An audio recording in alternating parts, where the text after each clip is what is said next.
Welcome. This is David Bowles, Human Meme. Today's topic, Letter of Recommendation. Writing a letter of recommendation is important. It is an art. Yes, there is not just strategy involved in the recommendation, but reputations and influence are also at stake. Here's why. The letter of recommendation is a reflex between the letter writer and the person of interest. The recipient of the letter matters not because the content, the covenant, always remains the same in the ultimate recommendation. You have no idea where your letter will really go. You have no idea who will really read the letter. So you're really writing to the person you're recommending without, you hope, them ever seeing your letter. Yes, it's important that letters of recommendation and even letters of introduction be kept private. Sure, the subject of the letter wants to know what's in the letter, but that defeats the whole purpose and demonstrates the subject of the letter does not trust the letter writer. When you see the person of interest has not waived their rights to read the letter, that immediately puts a chill on the letter you've been asked to write, because you cannot be as honest as you might be, and that is because every good letter of recommendation includes cautions and criticisms that are then overlaid and outplayed by the rest of the recommendation. And that's the artful part of the letter, complimenting while appearing to criticize when you're really not. The job of the letter writer is to provide a fully rounded figure of a person that includes all sides, good and bad. And everything is fixable. Even the good stuff sometimes needs fixing. And that is part of the art as well. And remember, sometimes a deficit is an advantage.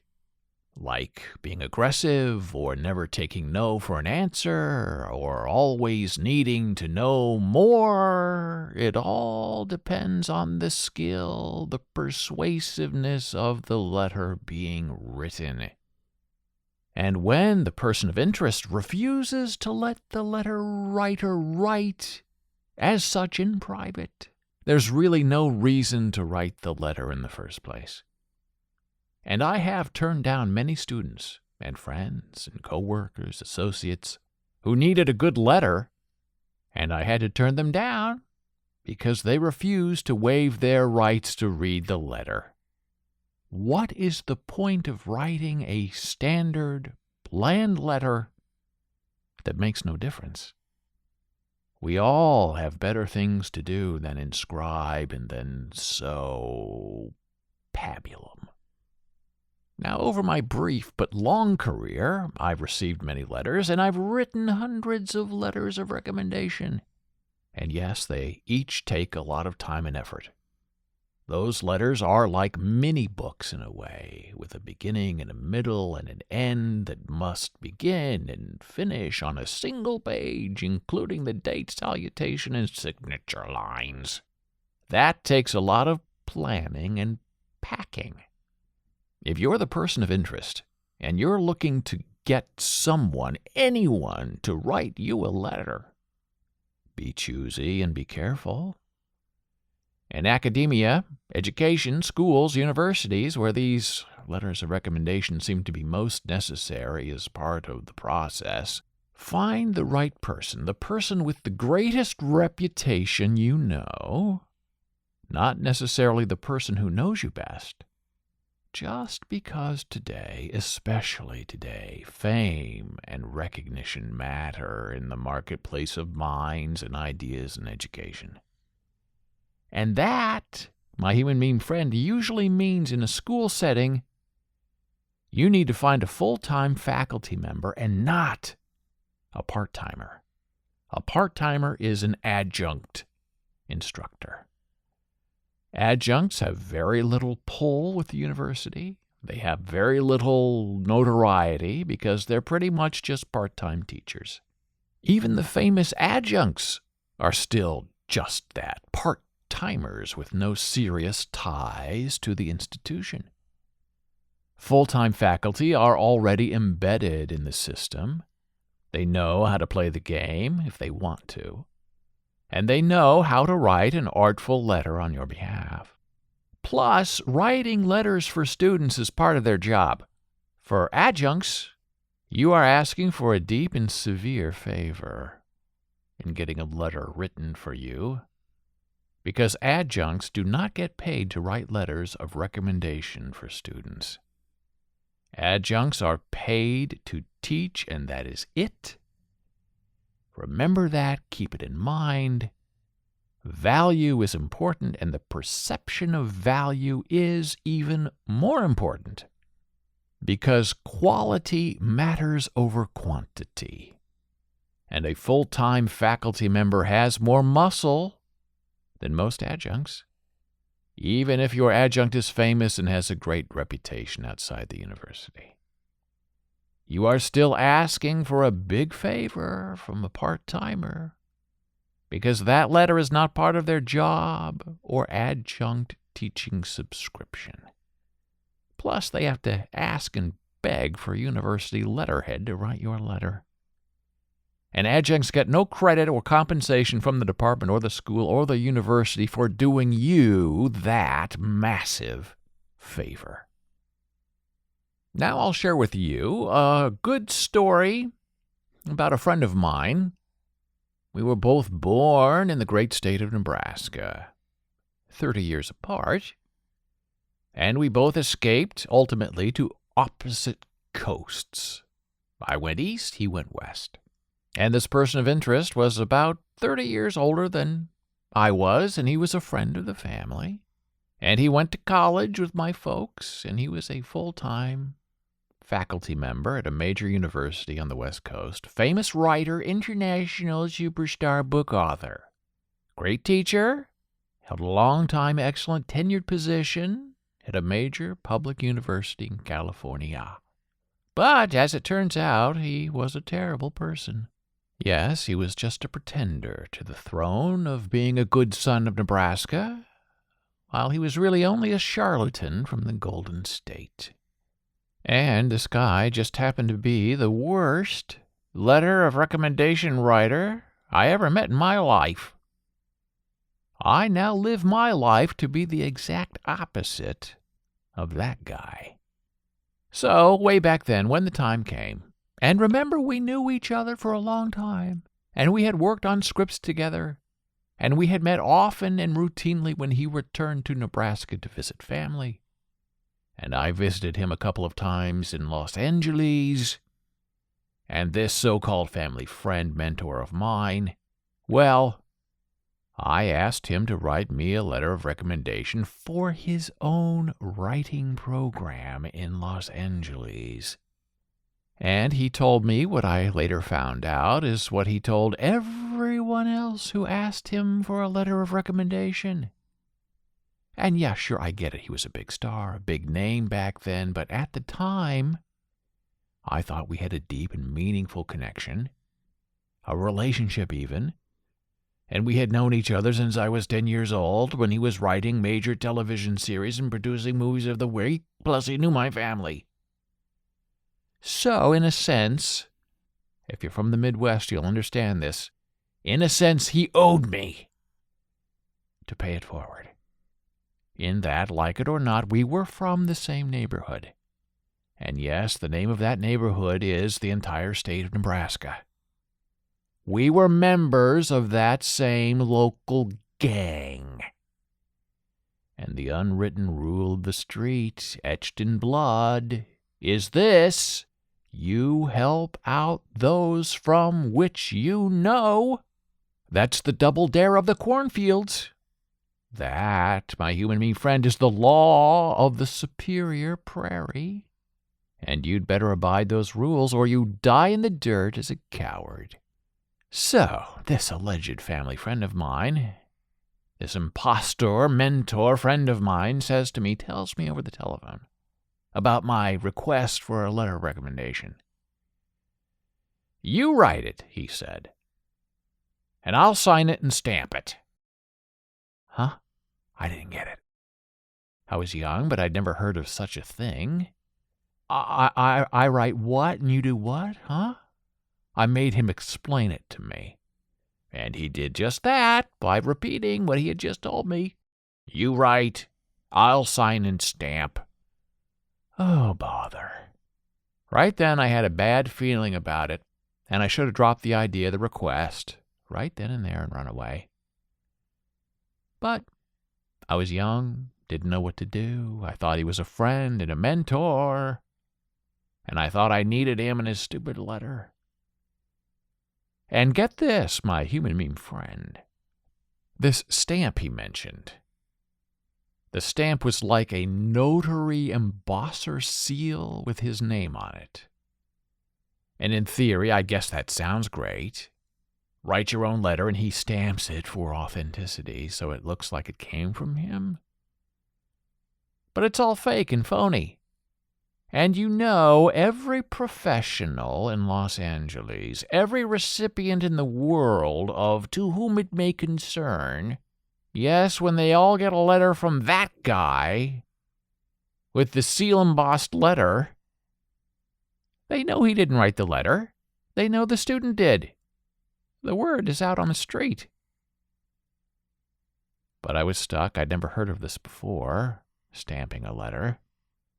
I was a little nobody in Nebraska, hoping to get big. And you needed big names to write you letters of recommendation to get you inside a big writing program like his in Los Angeles. And so you ask, you beg around, and then you just go along. And you write your own letter, just like you were told, just to try to get a provisional yes in any way you can. So I wrote the most obscene, immature letter of recommendation for anyone that I could possibly imagine. I was the best in the world. Nobody was smarter. The world would burn without David Bowles in this program. No criticism involved in that letter. How could a God who walks the earth ever be wrong? I was hoping the letter would be so over the top that my friend would just throw it away and maybe write me his own regular letter without the notary stamp and send it back to me. Well, my plan did not work. And so as directed, I mailed that self-written letter of recommendation I wrote for myself to the guy, mailed it from Nebraska to California, and included a self-addressed stamped return envelope. That was part of his demand as well. Would not pay for return postage. And by God, he signed that bit of literary trashy foolishness and sent it back to me with his notarized seal of approval. It was, even at that time in my young life, ferociously ridiculous. And again, I should have run the other way, ripped up the letter, dropped the whole thing, gone east instead of west, as I ultimately did several years later. But to finish that story, I decided to play his silly game. And I submitted his letter as my only letter of recommendation to his Los Angeles writing program. And I was turned down. Of course. He, my friend, would not let me in his program after all of that. After all of those years of mentorship and friendship. I had been closed down, denied. But, looking back, of course I was turned down. The whole letter process with him was kabuki theater, virtue signaling. All without any depth or morality or honesty. A sham from the start. And I guess I was just too young, too dumb, too trusting to see all of it unraveling before me, right in front of my eyes, in real time from the depths. And yes, my alleged misaligned, but maligned, longtime mentor and awful friend had bamboozled me for some reason I still don't understand to this day. I guess some people just like the thrill of saying no. And we all know that as the head of his own program, if he wanted me in, I would have been in. The decision was 100% his. And every indicator he gave me for years was that I was always in. I just had to ask.